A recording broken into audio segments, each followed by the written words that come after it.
One thing that I advise our clients is getting started, start out on the local level. I know everyone is like, hit up sam.gov and go crazy, right? Because sam.gov is like the place to be. But I really would say start in your backyard. Me personally, we just won an 8-figure contract in our backyard on the state level, right? And so starting your backyard, get the experience, understand the insurance requirements, quality control. When you said that, I was like, oh yeah, I'm on a project right now. I just got out of a meeting for quality control.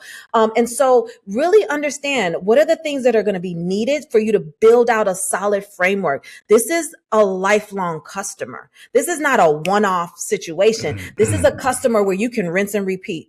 Right? Rinse and repeat from department to the department to agency to agency. You just listed off about 5 customers, right? And so there's not a rush to go chase these millions of dollars and the federal, opportunities.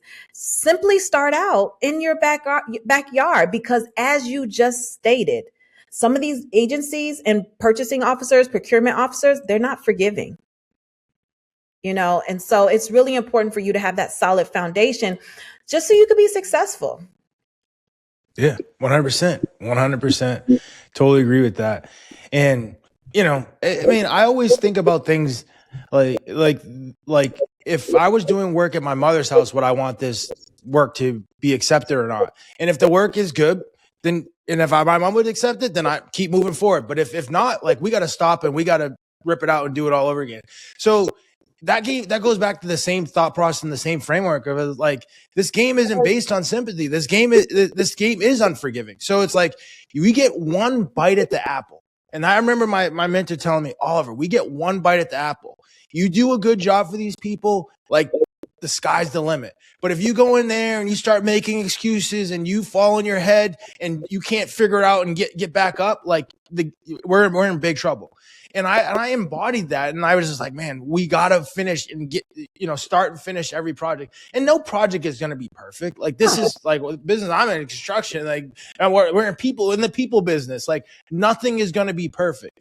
But if you address everything and you keep things moving forward and you don't fall on your head and give up, you'll get to the finish line and you'll be able to live the fight another day. So I love that. You did and get a mentor.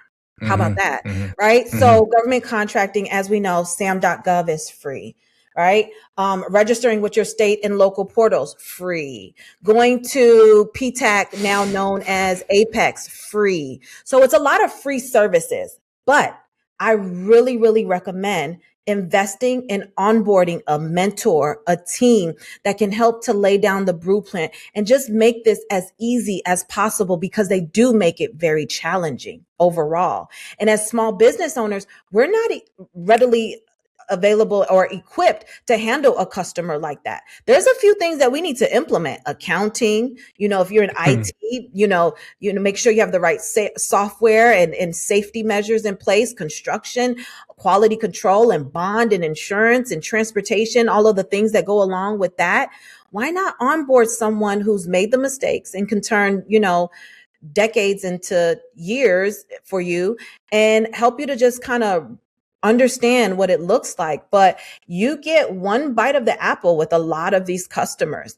And I would hate for, people to take that bite and ruin their opportunity for something that has changed my mind. I'm under 40 and I've been able to retire my mother. Right. And that's through government contracting. Honestly, I've been able to sustain in a very, very fragile market right now. That's because of government contracting. I've been able to, expand my team and have a really, really good retention rate because I'm on 3 and 5-year contracts. Right. And that's because of the government. And so take this thing serious for sure.